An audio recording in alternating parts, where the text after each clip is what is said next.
महत्वपूर्ण समाचार प्राप्त થઈ રહ્યા છે। ગુજરાતના ભાદરવો મહિનો ભૂક્કા બોલાવશે। આ વાત અમે નહીં પરંતુ જૂનાગઢના વંથલીના આગાહીકાર રમણીક વામજાએ કરી છે। આગાહીકાર રમણીક વામજાની આગાહી સાંભળો।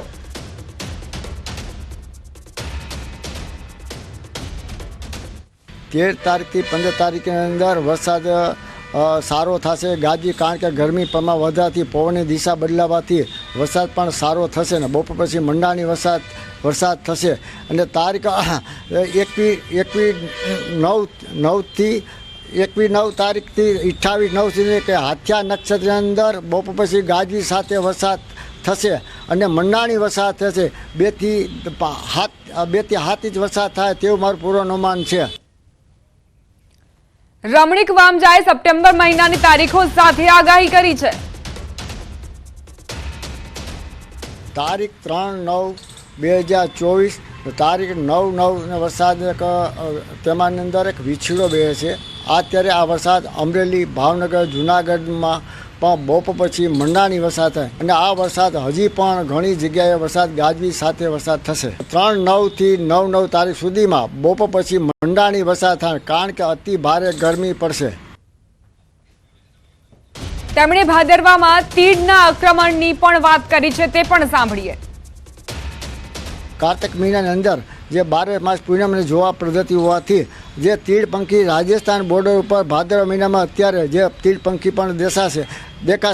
અત્યારે જે વરસાદ વરસી છે તે ગરમી પ્રમાણ વધારે રહેશે।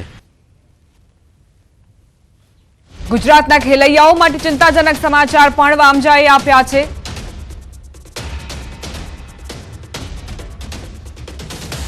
નવરાત્રિની અંદર હાથિયા નક્ષત્ર 5 નોરતા હોવાથી છેલ્લા પાયો પર નોરતાની અંદર વરસાદ થશે, કારણ કે જે ગરમી પ્રમાણ હોવાથી હાથિયા નક્ષત્રની અંદર અને હાથીઓ 5 પૂરો થાય અને પછી ચિત્રા નક્ષત્ર દશેરા પછી જે શરદ પૂનમ ત્યારે પણ વરસાદ સારો થશે।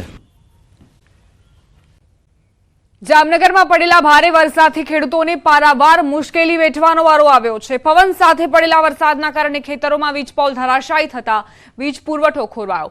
ખેડૂતોની માંગ છે કે સૌથી પહેલા વીજ પુરવઠો શરૂ કરવામાં આવે। વીજ પોલ ધરાશાયી થવાના કારણે ખેતરોમાં જવું પણ મુશ્કેલ બન્યું છે, પાકને પણ નુકસાન થઈ રહ્યું છે। ધ્રોલ પંથકના સોયલ ગામના ખેડૂતો આપણી સાથે છે। શું કહેશો? અત્યારે ખેતીની વીજળી ઘણા સમયથી ગુલ છે, અઠવાડિયું થવા આવ્યું, જે અનરાધાર વરસાદ વરસ્યો હતો તેને લઈને ખેતરોમાં હજી પણ વીજ પોલ પડ્યા છે, શું કહેશો?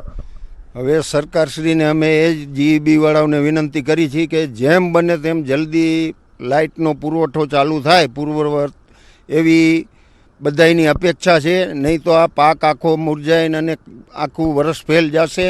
જો ગામડામાં હશે તો તમારે સિટીમાં કાંઈક એનું લાભ મળશે।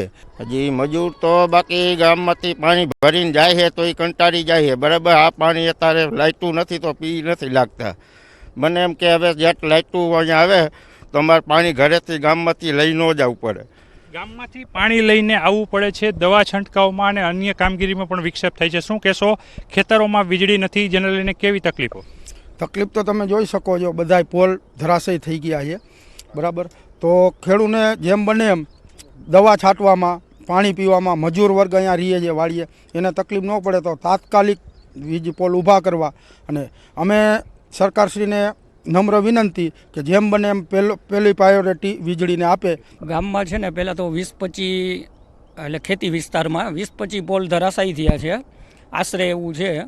લગભગ જીઈબીવાળા સર્વે પણ કરવાનું ચાલુ કર્યું છે, એટલે જેમ બને એમ ઝડપથી લાઇટું વાડીઓમાં ચાલુ થાય એવી ખાસ માંગણી છે। મગફળીમાં દવા છાંટવા માટે પણ પાણીની જરૂર હોય તે પણ નથી, કારણ કે 8 દિવસ થવા આવ્યા જે પ્રકારે અનરાધાર વરસાદ જન્માષ્ટમી બાદ વરસ્યો હતો, અનેક વીજ પોલોને નુકસાન થયું છે અને ટ્રાન્સફોર્મર ક્ષતિગ્રસ્ત થયા છે। ત્યારે જામનગર જિલ્લાના ધ્રોલ પંથકના આ જે સોયલ ગામના ખેડૂતો છે, ખેડૂતોની હૈયાવરાળ જોઈ અહીં ખેતરોમાં જે વીજ પોલ પડ્યા છે તે તાત્કાલિક ઊભા કરવામાં આવે, વીજળી પૂર્વવત કરવામાં આવે અને ખેતીની વીજળી આપવામાં પ્રાથમિકતા આપવામાં આવે તેવી ખેડૂતો માંગ કરી રહ્યા છે। કેમેરામેન મનસુખ રામોલિયાની સાથે કિંજલ કારસરિયા, ન્યૂઝ 18 ગુજરાતી, સોયલ, જામનગર।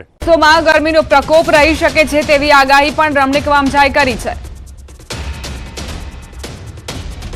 વર્ષની અંદર દિવાળી સુધી 26 વિછુડા હોવાથી એક વિછુડો એટલે 3 દિવસ 78 દિવસ ગરમી ભાદરવા મહિનામાં અને પણ નોરતામાં પણ અતિ ભારે ગરમી પડશે. એને ગરમીનું કારણ કે હજી પણ એક જે આપણે કાનનો જન્મ થાય જન્માષ્ટમી અંદર જે ભૂર પવન એટલે ઈશાનનો પવન વાવવાથી અતિ ભારે ગરમી થશે.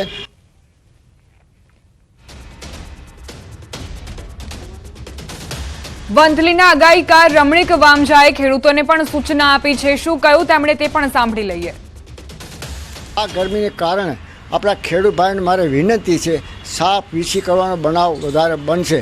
વૈશાખ વધ પડવાના દિવસે કૃતિકા નક્ષત્ર હોવાથી ત્યાં ભરણી નક્ષત્ર હોવાથી ભરણી નક્ષત્ર નથી એટલે ઘાસચારો પણ બગડશે. ખેડૂત માટે વિનંતી છે તમે પાછતરા વરસાદ થવાથી અગાઉ જે ઓરેલી માંડવી હોવાથી ઘાસચારો સાચવજો એવું મારું પૂરું અનુમાન છે. માતરના પુનાજ ગામમાં ડાંગરના પાકમાં લવાલ કાંસના પાણી ફરી વળ્યા. 900 વીઘાથી વધુ જમીનમાં ડાંગરનો પાક નિષ્ફળ જવાની ખેડૂતોને ભીતિ છે. ત્યારે ન્યૂઝ 18 ગુજરાતે પહોંચ્યું પુનાજ ગામના ખેડૂતો વચ્ચે. છેલ્લા 4 દિવસથી ખેતરોમાં પાણી ભરાયેલા છે. લવાલ કાંસના પાણી ખેતરોમાં ફરી વળતા તારાજી સર્જાઈ. ડાંગરના ખેતરોમાં ઢીંચણ સુધીના પાણી ભરાયેલા છે. ખેડૂતોએ કહ્યું સરકાર સર્વે કરી યોગ્ય સહાય ચૂકવે. ખેડૂતોએ 1 વીઘા દીઠ 15 થી 20 હજાર રૂપિયાનો ખર્ચ કર્યો છે. વધુમાં ખેડૂતોએ ઉનાળા દરમિયાન ડાંગરનો પાક કરવા માટે પણ પાણી આપવાની માંગ કરી છે.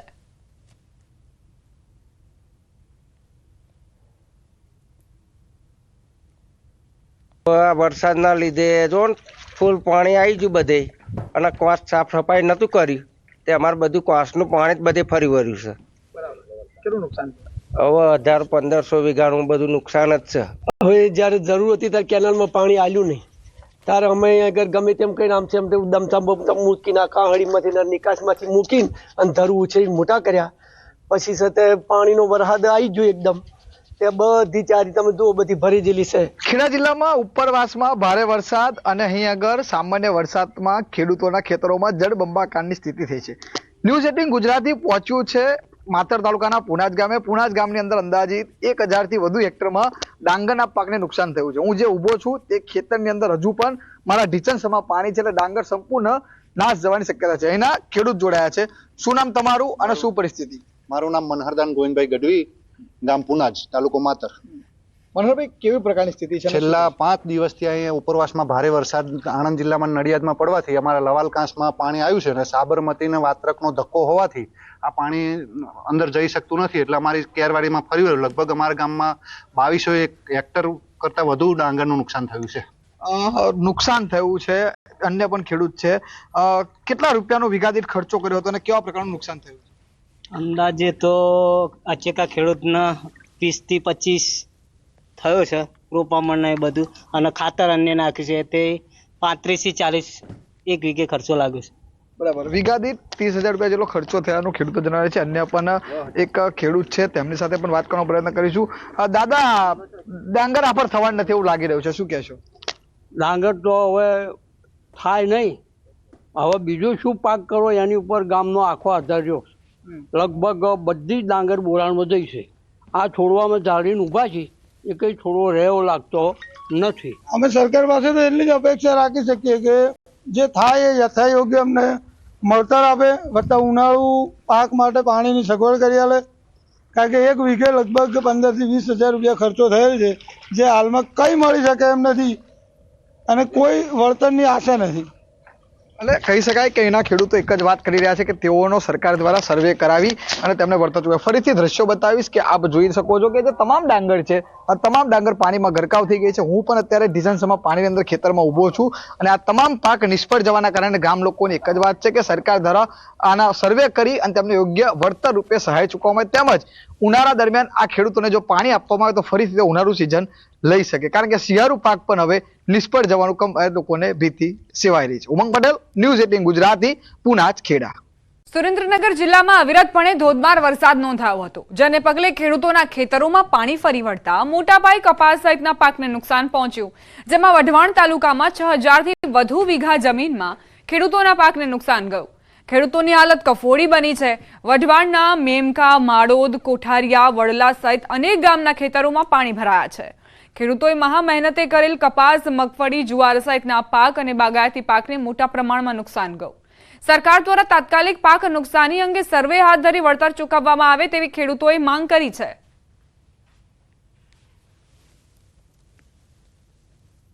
અમારે અહીંયા ભારે વરસાદ હોય એટલે આ કેનાલ અડતા ખેતરમાં અમારે 20 વીઘાનું ખેતર હે, કપાસ હાવ એતે બળી ગયો પાણી ભરાવાથી.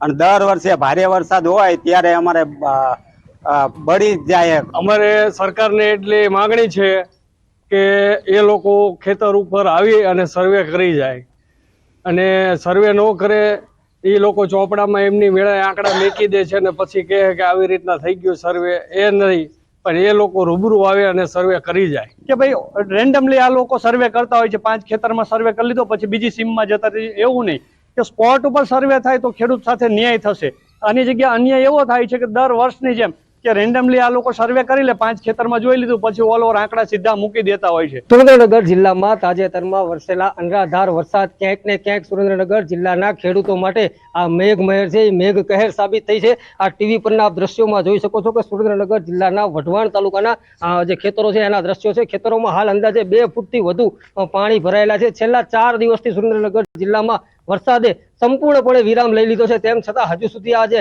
ખેતરો છે એમાં પાણી છે ભરાયેલા છે અને અંદાજે 5000 વીઘાથી વધુ જમીન છે, જમીનમાં પાક છે સદંતર નિષ્ફળ ગયો છે. સરકાર દ્વારા સર્વે અને સહાયની મસ્ત મોટી જાહેરાતો કરવામાં આવી છે, પરંતુ ખેડૂતોનો ક્યાંક ને ક્યાંક એવો આક્ષેપ છે કે સરકાર દ્વારા દર વર્ષે આ પ્રકારની લોલીપોપ આપવામાં આવે છે, પરંતુ સહાયના નામે ખેડૂતોને માત્ર અને માત્ર આશ્વાસન જ આજ સુધી મળ્યા છે. ત્યારે ખેડૂતોના ખેતરો સુધી જઈ નક્કર સર્વે કરી અને ખેડૂતોને યોગ્ય સહાય ચૂકવવામાં આવે તેવી ખેડૂતોની માંગ છે. અને ખરેખર જો જોવામાં આવે તો ક્યાંક ને ક્યાંક આ જે પાણી છે ખેડૂતોના ખેતરોમાં નથી ભરાયા, પરંતુ ખેડૂતોના નસીબ પર પાણી ફરી વળ્યા હોય તેવી સ્થિતિ સર્જાઈ છે. અક્ષય જોશી, ન્યૂઝ 18 ગુજરાતી, સુરેન્દ્રનગર.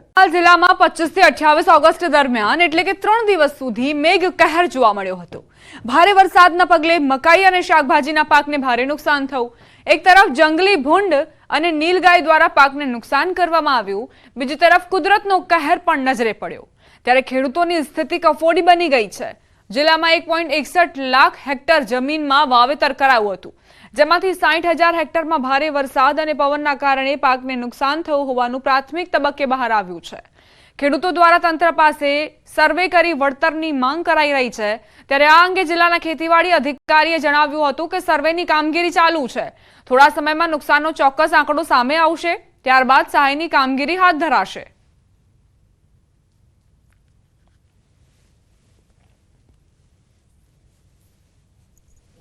અમારી બધાની રજૂઆત એવી છે કે ભારે વરસાદ થવાને કારણે મકાઈનો ઊભો પાક સદંતર નષ્ટ થઈ ગયો છે, બીજા પાકોને પણ ભારે નુકસાન થઈ ગયું છે. તો અહીંના બધા ખેડૂતોની બધાની માગ એવી છે કે તાત્કાલિક ખેતીવાડી વિભાગ દ્વારા આ જે પાકોને નુકસાન થયેલું છે એનું તાત્કાલિક સર્વે થઈ જાય. મકાઈ કરી હતી એમાં ભૂંડને રોજ ખાઈ ગયા અને ત્યાર પછી થોડું વધ્યું, વરસાદે બહુ નુકસાન કર્યું છે, પાણી ભરાયું, બધું જમીન દોષ મકાઈ થઈ ગઈ છે. એટલે હવે જે કંઈ હતું એ બધું જ પૂરું થઈ ગયું છે. એમાંથી ગુજરાત બધું ચલાવતા હતા પણ અત્યારે બધું જ પૂરું થઈ ગયું છે. એટલે હવે જે કંઈ સરકારને માંગણી કરીએ છીએ જે કંઈ વળતર અમને થોડું ઘણું જે વળતર આપે. મકાઈનો પાક, સોયાબીનનો પાક, કપાસ અને શાકભાજીમાં અસરગ્રસ્ત થયેલ છે. કુલ અસરગ્રસ્ત વિસ્તાર જોઈએ તો ટોટલ 61,000 હેક્ટર જેટલા પાકના વિસ્તારમાં અસર થયેલ છે. પંચમહાલ જિલ્લામાં મઘા નક્ષત્રમાં મેઘરાજાએ ધડબડાટી બોલાવી હતી, જેને લઈ નદી નાળા, ડેમ, જળાશય છલકાઈ ગયા છે, જેથી ખેડૂતોમાં એક તરફ શિયાળુ પાકના સિંચાઈ માટે પાણી મળવાની એક આશા બંધાઈ છે, સાથે સાથે જ ખેડૂતોમાં એક તરફ નુકસાની પણ થઈ છે. જે રીતે વરસાદી માહોલ પવન સાથે જામ્યો હતો અને જેને લઈ મકાઈનો જે પાક છે તે તમામ આડો પડી ગયો છે અને આડો પડી જતા જ ખેડૂતોનો તૈયાર થયેલો મકાઈનો પાક હાલ બિલકુલ ખલાસ થઈ ગયો છે એમ કહેવું પણ અતિશયોક્તિ નથી. હું આપને સીધા દ્રશ્યો બતાવીશ, આપ દ્રશ્યોમાં જોઈ શકો છો જે પ્રમાણે હાલ ખેડૂતોની હાલત છે. ખેડૂત જુઓ છો, ખેડૂત નિરાશ વદને પોતાનો પાક આડો પડી ગયો છે તેને નિહાળી રહ્યો છે. માત્ર જૂજ દિવસોમાં 8 થી 10 દિવસમાં મકાઈનો પાક તૈયાર થયા બાદ લણવાની આરે આવી ગયો હતો અને જે તમામ પાક છે તે જમીનદોસ્ત થઈ ગયો, જેથી ખેડૂતોને હાલ મોટું આર્થિક નુકસાન સહન કરવાનો વારો આવ્યો છે. પંચમહાલ જિલ્લાની વાત કરવામાં આવે તો 1,61,000 હેક્ટર જમીનમાં ખેડૂતોએ ચોમાસાની ખેતી કરી હતી. જિલ્લામાં મુખ્યત્વે મકાઈનો પાક કરવામાં આવતો છે અને મકાઈના પાક પર ખેડૂતોને એક આશા બંધાતી હોય છે. જિલ્લા ખેતીવાડી અધિકારીના જણાવ્યા મુજબ પંચમહાલ જિલ્લામાં 60,000 હેક્ટર જમીનમાં અસરગ્રસ્ત વિસ્તાર તરીકે હાલ સર્વે કરવામાં આવી રહ્યું છે. સાથે સાથે જ આગામી દિવસોમાં સર્વેના રિપોર્ટ બાદ નુકસાની અંગેનું વળતર ચૂકવવા માટે સરકારને રિપોર્ટ કરવામાં આવશે. પરંતુ હાલ તો પંચમહાલ જિલ્લાના જે ખેડૂતો છે તે બેહાલ થયા છે અને તેમની કફોડી હાલત બની છે, જેથી ખેડૂતો દ્વારા સરકાર દ્વારા નુકસાનીના વળતર અંગેની માગણી કરવામાં આવી રહી છે.